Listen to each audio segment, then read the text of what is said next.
मी मिलिंद वाघ, प्राचार्य सार्वजनिक मराठी हायस्कूल व कनिष्ठ महाविद्यालय नवापूर। आमच्याकडे बऱ्याच दिवसापासून माकडाने विविध प्रकारचे हैदोस त्या ठिकाणी घातलेला आहे। आम्ही वेळोवेळी फॉरेस्ट ऑफिसरला तक्रार दिली, माननीय तहसीलदारांना सुद्धा तक्रार दिलेली आहे, परंतु आजपर्यंत आमच्याकडे कुठल्याही प्रकारची ठोस कारवाई त्या ठिकाणी झालेली नाही। कालच्या दिवशी आमच्या शाळेतील एका विद्यार्थ्यावर त्याने प्राणघातक हल्ला केला। आज त्या ठिकाणी एका शिक्षिकेची त्या ठिकाणी गाडी त्याने फोडून टाकली। त्याचप्रमाणे एका शिक्षकावर हल्ला करून त्याला ओरबाडून घेतले, त्याला रेबीजचं इंजेक्शन त्या ठिकाणी घ्यावं लागलं। त्या अनुषंगाने आम्ही सर्व शिक्षक बंधू भगिनी, गुजराती हायस्कूल, मराठी हायस्कूलचे सर्व शिक्षक या ठिकाणी फॉरेस्ट ऑफिसरला आले असता, परंतु फॉरेस्ट ऑफिसरमधला कुठलाही अधिकारी या ठिकाणी उपस्थित नव्हता आणि आम्हाला उडवाउडवीची उत्तरं मिळाली की या ठिकाणी त्या माकडाला पकडणं ही आमची जबाबदारी नाही, असे उत्तर आम्हाला या ठिकाणी मिळालं।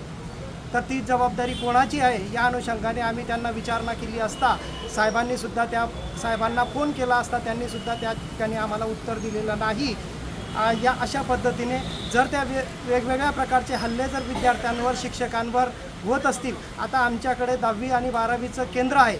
10वीच्या त्या केंद्रावर जवळपास त्या ठिकाणी 1000-2000 विद्यार्थी उपस्थित असतात, तर त्या विद्यार्थ्यांवर सुद्धा त्याने काल हल्ला केला होता।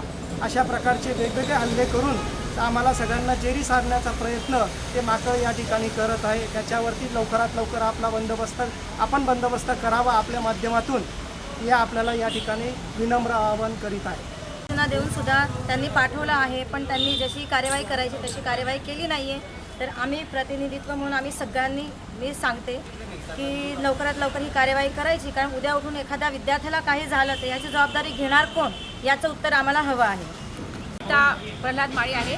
मी श्रीमती सोळा सार्वजनिक मराठी हायस्कूल येथे शिक्षण सेवक म्हणून काम करते आहे। सर, आमच्याकडे माकडाने खूप थैमान माजवलं आहे। ते विद्यार्थ्यांना तर इजा पोचवतं। आमच्या शिक्षकाला इजा पोचवली, काल एका शिक्षकाला जाऊन घेतलं, शिक्षकाला दवाखान्यात जावं लागलं। आमच्या 2-3 मुलांनाही त्याने नखं लावली। जर मुलांना काही झालं, त्यांना वेगळ्या प्रकारचे जर डिसीज झाले तर त्याला जबाबदार कोण असेल? आणि आज आमच्या शाळेत मी एक शिक्षण सेवक आहे, शिक्षण सेवकाला आधीच पगार कमी असतो। आज माझ्या गाडीचं नुकसान तुम्ही पाहू शकता। आज ही गाडी जर तोडली आहे, या गाडीला मला जेवढाही खर्च लागेल तो खर्च कोण भरेल? शिक्षण सेवकाने पैसे आणायचे कुठून? धन्यवाद।